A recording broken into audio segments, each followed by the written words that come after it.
En las primeras semanas del verano, vencido ya el mes de junio, van nuestras cámaras hasta el nido del Alcotán. Porque el Parque Nacional de Doñana es también encrucijada de aves de presa. No solamente de aves de presa sedentarias, sino también de rapaces viajeras, como el pequeño cazador de pájaros y de insectos que habrá pasado el invierno en el África lejana.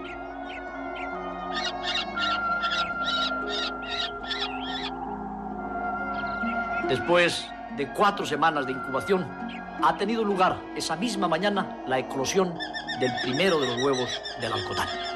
Y nosotros, amigos, estábamos allí para contarles con puntualidad todo el devenir de las especies que constituyen la magnífica comunidad de nuestro Parque Nacional. Ha de seguir incubando el Alcotán, mientras no lejos el pollo del águila culebrera es ya muy grande y está a punto de abandonar la plataforma del nido. Extrae trabajosamente del buche de la madre la presa del día, un enorme lagarto ocelado.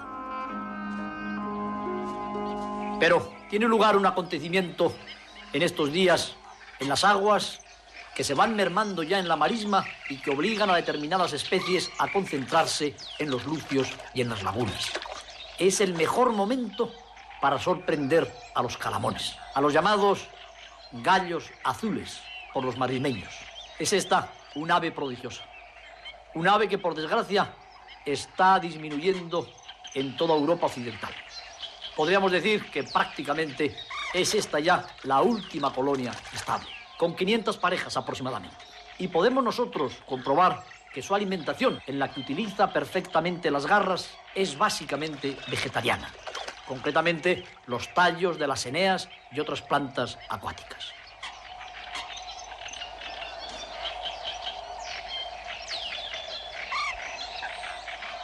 No lejos del calamón, sus parientes lejanas, las fochas. Las fochas en la marisma del Guadalquivir y en todo el Parque Doñana, incluidos los lucios y las lagunas, son abundantísimas. Se podría hablar de 50.000 parejas de fochas. Hay datos de las épocas en que los recolectores profesionales de huevos recorrían la marisma, en los que se habla de 200.000 huevos de focha. Afortunadamente, esto pertenece ya a la historia de lo que fue la tierra que ahora constituye el parque.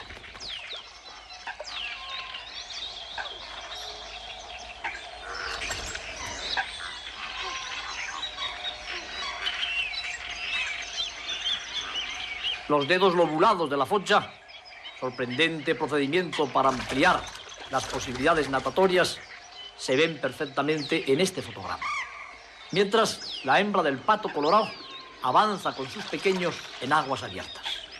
No es frecuente el pato colorado en la marisma del Guadalquivir. Y hemos filmado precisamente esta familia para demostrar la amplísima gama de posibilidades en la cría de anátidas que tiene el Parque Nacional de Doñana.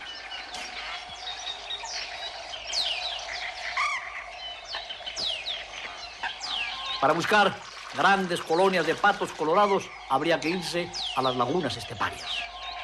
Daimiel, Callocanta, pero aquí también tienen su pequeño núcleo de representantes.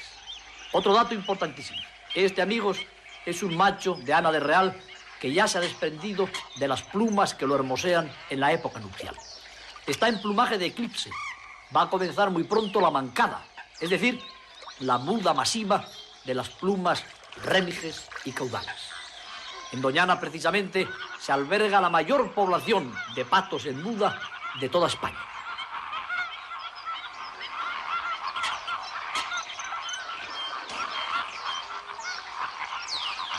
Y mientras tanto, volvemos nosotros a la gran laguna de Santa Olalla, porque es también el momento adecuado cuando ya el estiaje está dejando prácticamente seca la marisma para contemplar a los bellísimos flamencos rosados.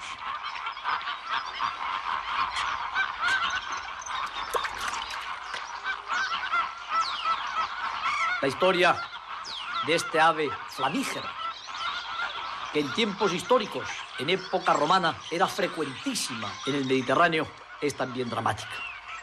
Lentamente, sus poblaciones han ido disminuyendo en todas las tierras civilizadas. Hoy se piensa que quedan unos 6 o 7 millones de flamencos en todo el mundo. La mayor parte de ellos representados en su especie enana en el gran valle del Rift, en África Central y Oriental. Hay datos que hablan de que los flamencos criaron en el antiguo coto de Doñana hace algunas décadas. Pero lo cierto es que en los últimos años se habían limitado a invernar en un número de aves que se cifraba entre los 2.000 y los 5.000. Tenemos, amigos del Parque Nacional de Doñana, una gran noticia que darles. En el año 1977 se vuelve a instalar una colonia de cría en el Parque de Doñana. Nacen 700 pollos. En el año 1978 repiten los flamencos rosados la experiencia y sacan adelante 2.000 pollos. De afianzarse la colonia de cría de flamencos en el Parque de Doñana, habrá aumentado de manera considerable la importancia ornítica de este enclave, que ya de por sí tenía infinito valor.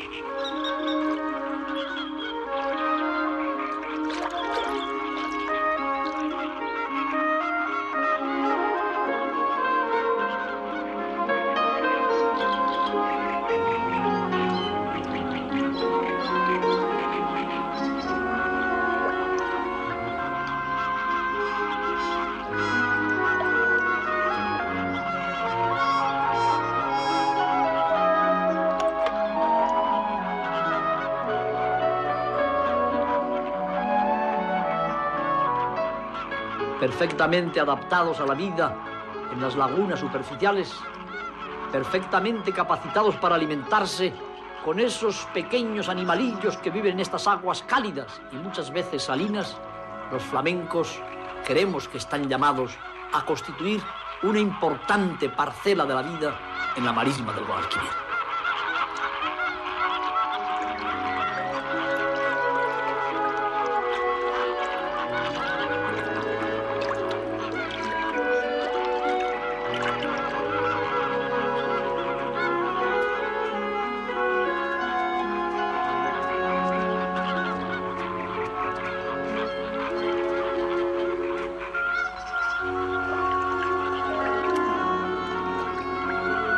Los altos zancos de los flamencos les permiten moverse con solemnidad en las aguas someras que frecuentan.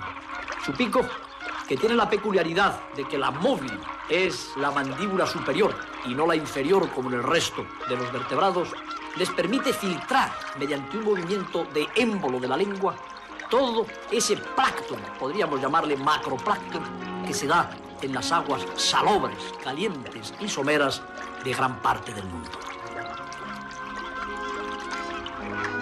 Va cayendo, mientras tanto, el verano y se aproxima el momento en que se oiga en todo el Parque Nacional el anuncio de que está ya a las puertas el otoño. Entre tanto, estarán sufriendo todos los ecosistemas que se derivan de la presencia del agua como consecuencia de la tremenda sequía.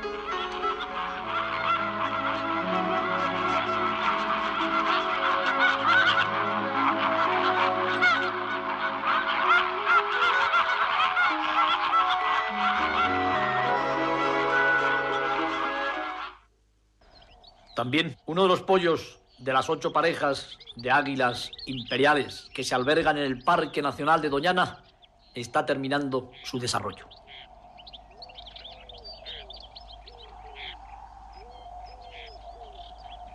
Comprobamos nosotros, al filmar este nido, ubicado en la gran copa de un pino piñonero, muy cerca de la cadena de dunas vivas, que también en este caso el pollo es único. Este es un dato preocupante para las águilas del Parque Nacional. En Extremadura son relativamente frecuentes, como decíamos, los nidos con 2, 3 y hasta con 4 pollos. Quizá habría que pensar en un determinado grado de contaminación de los huevos con pesticidas que están haciendo descender hasta límites críticos el estatus reproductor de las águilas imperiales de la marisma del Guadalquivir.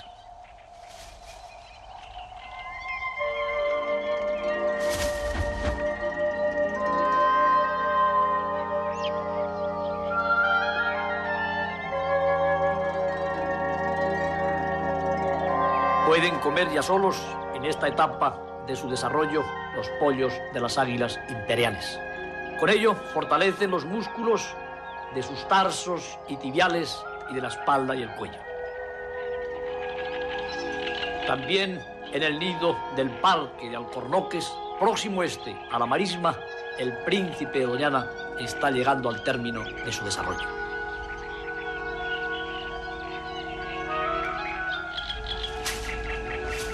Aporta la madre el conejo cotidiano. Vigila, como siempre, el macho desde su atalaya. Y con las alas fuertes expresa su alegría al polluelo dando saltos sobre el nido. La gran versatilidad en la conducta de cría de las águilas imperiales las lleva a veces, como hemos comprobado, a alimentar con mimo a los pollos ya muy grandes.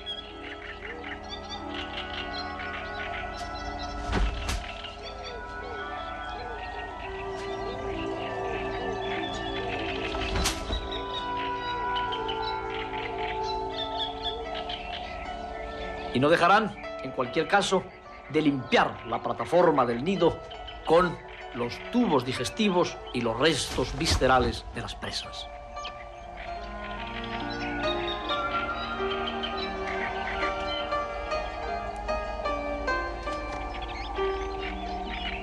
Es el águila imperial uno de los personajes inevitables del Parque de Doñana. Y seguramente, en todo su ciclo biológico, el momento más llamativo es este, cuando los pollos de los distintos nidos inician los ejercicios que les van a permitir fortalecer las alas. Parece como si las águilas adultas quisieran incitar a los polluelos a emprender el vuelo. Para ello, se lanzan en acrobáticos picados contempladas por sus hijos.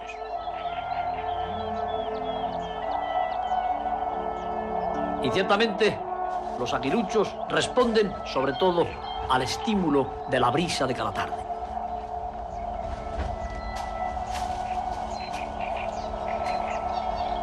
Tanto en los corrales como en el parque de Alcornoques de la marisma, las jóvenes águilas están ejercitándose para emprender el vuelo.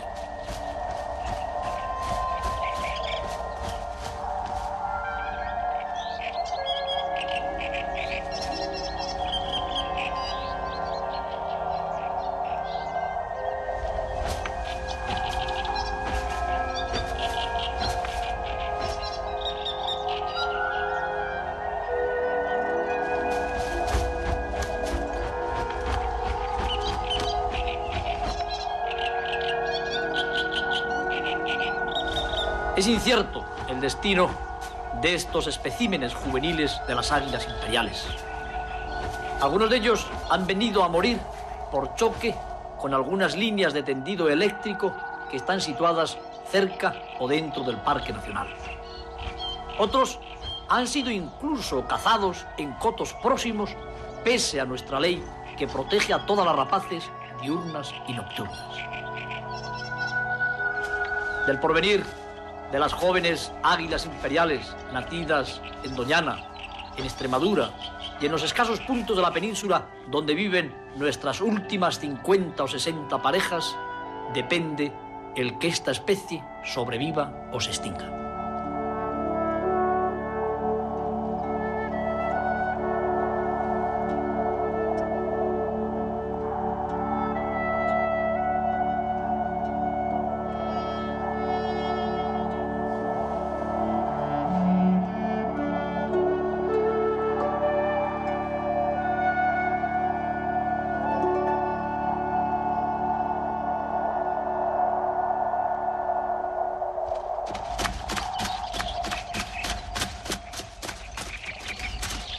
Pero ya llegó septiembre. Ya están los gamos movidos con la ronca, con el celo que año tras año les saca en estas épocas de su apatía. La marisma se ha transformado en una infinita estepa. Donde había patos, fochas y garzas, hay alcaravanes, sisones o gangas. Y los gamos invaden esta estepa. Es el mejor teatro de su amor. Es el más adecuado campo de operaciones para que los machos persigan a las hembras esquivas.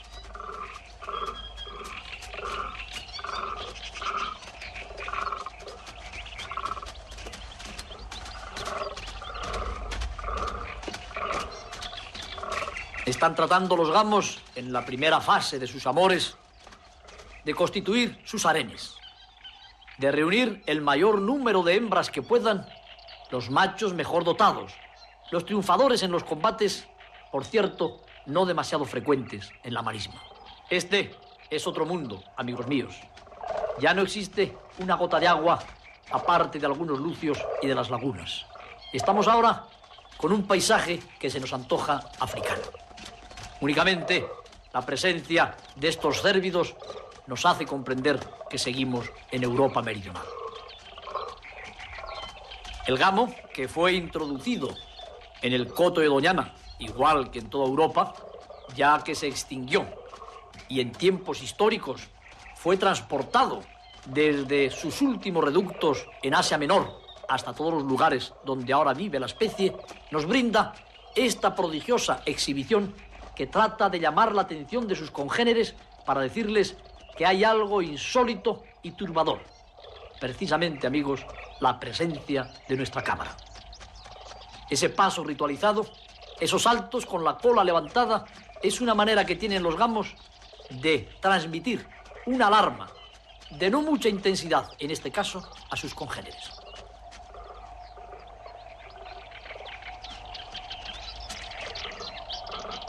Está este macho marcando con las glándulas infraorbitarias lo alto de un cardo. Esta es una especie de frontera olfativa con la que también tratan los gamos de defender sus dominios nupciales.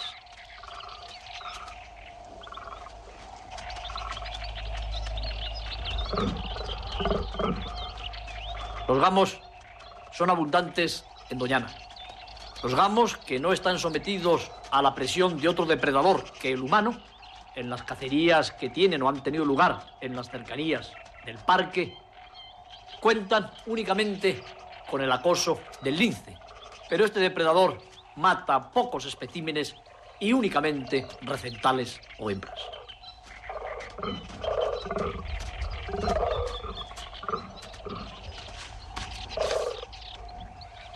En cualquier caso, los gamos de Doñana, con sus grandes parientes, los venados, enriquecen faunísticamente el parque y constituyen, quizá, el elemento más decorativo en estos fotogramas.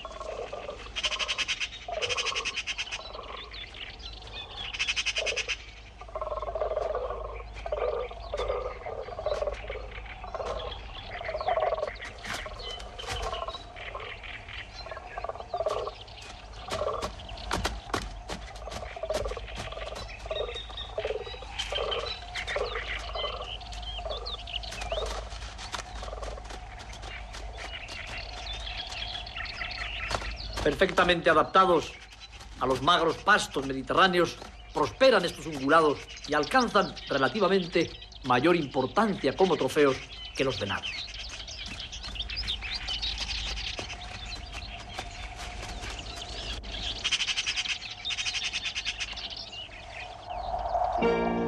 En estos días postreros del verano puede contemplarse en el cielo abrasado de la marisma la corona de los buitres leonados.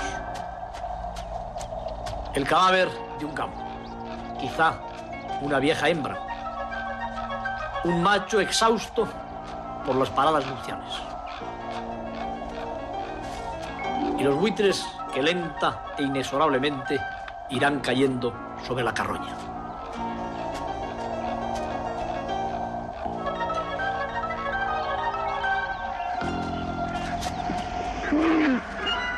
En este aspecto, hemos de comentar que no faltan en el Parque Nacional de Doñana estos carroñeros alados que ocupan la cúpula en la pirámide ecológica.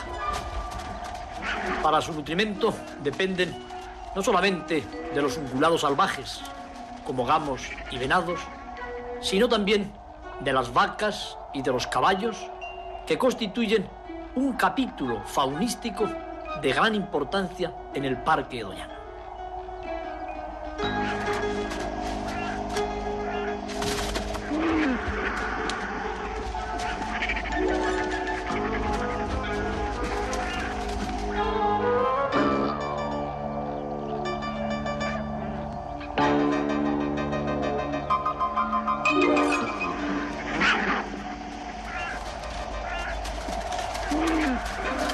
Pero del dramático festín de los buitres leonados, que en pocos minutos acabarán con el cadáver del gamo, vamos a pasar nosotros a otras aves más gloriosas, más brillantes, al menos por el aspecto: los flamencos, que por estos días aparecen en grandes bandadas. Van a instalarse en las últimas aguas de Doñana.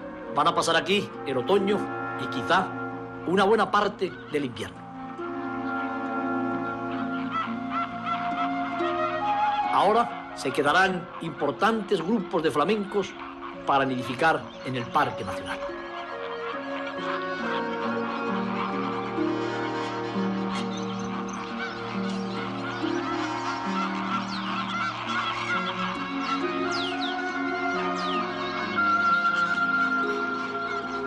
Aprovechamos nosotros los bellos vuelos de flamencos rosados para hacer un corto y obligado comentario histórico del Parque Nacional de Doñana. En el siglo XIII, las tierras de Doñana son ya cazadero real.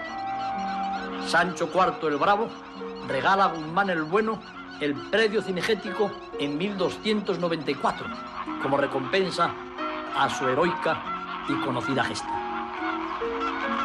Alfonso XI menciona en el libro de la Montería las excelencias de la Rocina como cazadero de puercos y de osos.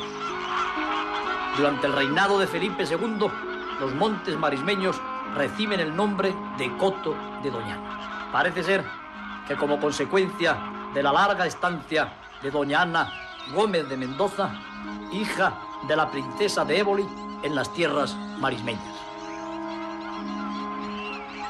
Opinan otros investigadores, sin embargo, que la famosa doña Ana, que prestó su nombre al coto, sería la séptima duquesa de Medinasidonia, familia propietaria del predio desde el año 1625 hasta en 1897. A primeros de siglo, Doñana pertenece ya al duque de Tarifa. Cazadero favorito de Alfonso XIII, el coto de Doñana es descubierto para la ciencia por los cazadores naturalistas ingleses. Fue, sobre todo, Chapman quien dio a conocer las marismas y los cotos lindantes en su famoso libro España inexplorada. Cuando ilustres familias de la región, como los González Gordón, los Morenés y los Noguera, se preocupan ya de la conservación de este privilegiado enclave, el doctor Valverde, entonces joven naturalista, es capaz de interesar a un grupo de ornitólogos ingleses, capitaneados por el premio Nobel Sir Julian Huxley, para que realicen en el año 1957 una expedición científica al coto de Doñana. Como consecuencia de su informe, el recién creado World Wildlife Fund Internacional organiza una campaña de recaudación de fondos en toda Europa para comprar una parcela del coto que regala posteriormente al Estado español y da nacimiento a la Estación Biológica de Doñana, dependiente del Consejo Superior de Investigaciones Científicas. Posteriormente, el World Wildlife Fund, a través de su representación española ADENA, adquiere también la marisma de Guademar. Paralelamente, el Ministerio de Agricultura decreta la creación del Parque Nacional de Doñana, de insatisfactorios límites y complejo estatuto jurídico según los naturalistas. Por esas épocas deja de ser director del parque el profesor Valverde, auténtico pionero de la reserva, y toma su puesto el doctor Javier Castroviejo. Pero la inquietud popular proteccionista, nacida en los últimos años y expresada a través de asociaciones privadas, grupos ecologistas e incluso de partidos políticos, sugieren a Licona el planteamiento en el seno de la Comisión Interministerial del Medio Ambiente de un proyecto de reclasificación legal del parque, en el que colaboran no solamente los científicos y naturalistas, sino también numerosos organismos de la administración. Cristalizan tantos esfuerzos en la promulgación de la Ley del Parque Nacional de Doñana, aprobada por las Cortes el 28 de diciembre de 1978. Y nos llena de alegría a todos cuantos hacemos el hombre y la tierra coincidir con esta fecha histórica en la realización del documental que trata de sintetizar en 4 capítulos la prodigiosa biología de nuestro gran parque nacional.